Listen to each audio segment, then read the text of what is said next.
Deputy CM doctor Premchand Bairwa ने राज्य सरकार के 1 साल के कार्यकाल को ऐतिहासिक बताया है। फर्स्ट इंडिया से खास बातचीत में उन्होंने कहा कि इस 1 साल में मुख्यमंत्री के नेतृत्व में हर वर्ग का ध्यान रखा गया है। आने वाले 4 सालों में भी प्रदेश सरकार प्रदेश के विकास में कोई कमी नहीं छोड़ेगी। राज्य सरकार के 1 साल के कार्यकाल को लेकर बैरवा से बात की डिप्टी एडिटर शिवेंद्र सिंह परमार ने। भाजपा की सरकार ने 1 साल का कार्यकाल पूरा कर लिया है। इस मौके पर सरकार की ओर से प्रदेश में कई तरह के कार्यक्रम आयोजित किए जा रहे हैं। 1 साल का कार्यकाल कैसा रहा, क्या उपलब्धियां रही, इस पर बात करने के लिए मेरे साथ इस समय राजस्थान के उप मुख्यमंत्री डॉक्टर प्रेमचंद बैरवा जी मौजूद हैं। उनसे बातचीत करेंगे। सर, 1 साल आपकी सरकार का पूरा हो गया। 1 साल पहले शपथ ली थी मुख्यमंत्री ने।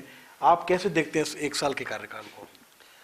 मैं इस 1 साल के कार्यकाल के लिए इस राजस्थान की जनता को और सभी को मैं बधाई देना चाहूँगा कि जिस तरह से हमारे यशस्वी प्रधानमंत्री नरेंद्र मोदी जी ने, हमारे गृह मंत्री अमित शाह जी ने और हमारे राष्ट्रीय अध्यक्ष जेपी नड्डा जी ने, पूरे राष्ट्रीय नेतृत्व ने और प्रदेश नेतृत्व ने जो विश्वास जताया, हमारे एक किसान के बेटे को मुख्यमंत्री बनाया, मेरे जैसे दलित मजदूर के बेटे को उप मुख्यमंत्री बनाया और जो उन्होंने जिम्मेदारी दी है वो 1 साल में जिस तरह से हमारे यशस्वी मुख्यमंत्री जी, हमारे यशस्वी प्रधानमंत्री नरेंद्र मोदी जी का जो सपना था, जो विजन 2047 का कि 2047 विकसित भारत बने और उसके लिए उसको आगे बढ़ाने के लिए हमारे भजनलाल जी ने जिस तरह से पहले दिन से ही इसको संकल्प लेते हुए विकसित राजस्थान का एक सपना संजोया। विपक्ष के नेता ये आरोप लगाते हैं कि ये पर्ची की सरकार है। इसके सारे जो फैसले हैं वो दिल्ली से होते हैं, चाहे वो आईएएस के तबादले हों, चाहे और बड़े फैसले हों।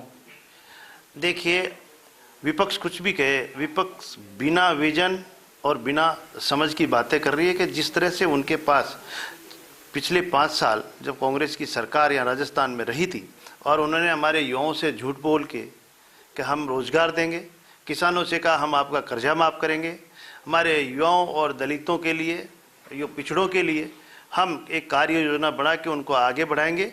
उनको अगर मैं बताना चाहूँ उनके बारे में तो न तो किसानों का कर्जा माफ़ किया, न हमारे युवाओं को जिस तरह से पेपर लीक कर करके उनको और बेरोजगार बनाने का काम किया और दलित अत्याचार में नंबर 1 राजस्थान को छोड़ के गए, हमारी महिला अत्याचार में नंबर 1 छोड़ के गए। लेकिन ऐसा लगता है सर कि फैसले लेने में कहीं देरी हो रही है। मैं 2 चीज़ों का जिक्र करता हूँ आपसे। एक तो नए जिलों को लेकर एक कमेटी बनी थी, पहले आप भी उसमें संयोजक थे, बाद में क्योंकि दूधू था तो आप उससे हट गए थे। एक एसआई भर्ती में भी सब कमेटी बनी थी। तो जो बड़े फैसले हैं वो इस 1 साल में सरकार ने नहीं लिए, ऐसा भी विपक्ष का आरोप। देखिए, बहुत बड़े फैसले, जो ईआरसीपी की योजना है वो कितना बड़ा फैसला है, सोच नहीं सकते थे। और कितने सालों की डिमांड थी कि हर किसान को और हर घर में पानी, एक स्वच्छ पानी जाए। इसको लेकर इतना बड़ा फैसला, डबल इंजन की सरकार, हमारे यशस्वी प्रधानमंत्री नरेंद्र मोदी जी की सोच और भजनलाल जी की जो सोच है इस राजस्थान के उत्थान के लिए, किसानों के लिए और युवाओं के लिए, उसको लेकर कितना बड़ा फैसला किया। एक राइजिंग राजस्थान आपके सामने बहुत बड़ा फैसला जो पहले ही साल में करके दिखाया और एक 35 लाख करोड़ से अधिक के इन्वेस्टरों से एमओयू हुआ है और उनके लिए एक अलग डिपार्टमेंट बना के और उनको भरोसा दिया है कि हम इन 4 साल में इनको धरातल पे उतारेंगे। इस सोच को लेकर आगे बढ़ते हैं। बाकी आप कह रहे हो जो जिलों का फैसला है, वो जिले हमारे पिछली सरकार ने आनन फानन में बनाए, उसका न तो कोई क्षेत्र की दृष्टि से देखा और न ही उनको अपने एरिया के पॉपुलेशन के हिसाब से देखा।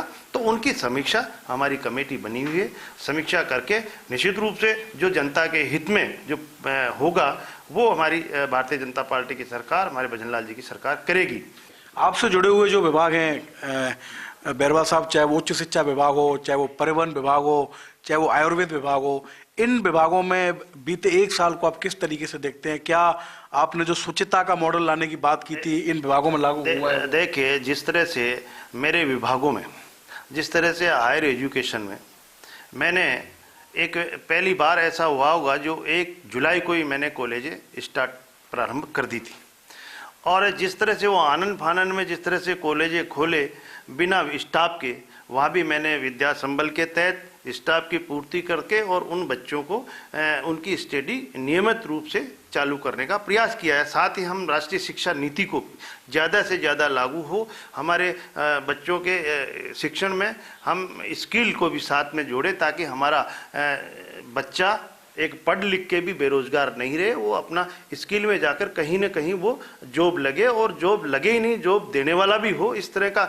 स्किल में उनको इसमें प्रावधान रखते हुए हम राष्ट्रीय शिक्षा नीति को ज़्यादा से ज़्यादा प्रभावी बनाने का काम कर रहे हैं। तो ये उप मुख्यमंत्री डॉक्टर प्रेमचंद बैरवा, जिन्होंने खास बातचीत की है फर्स्ट इंडिया के साथ, और सरकार का जो 1 साल है उसको उन्होंने बहुत शानदार बताया है। उनका कहना है कि प्रधानमंत्री के नेतृत्व में राजस्थान के मुख्यमंत्री ने प्रदेश के सभी वर्गों के लिए काम किया है, चाहे वो राइजिंग राजस्थान हो या उससे पहले तमाम तरह की नई योजनाएं हो। और उन्होंने कहा है कि आने वाले 4 सालों में भी राजस्थान सरकार प्रदेश की जनता की बेहतरी के लिए हर संभव प्रयास और काम करेगी। कैमरामैन साहिल के साथ Shivendra Pratap Singh Parmar, first India news,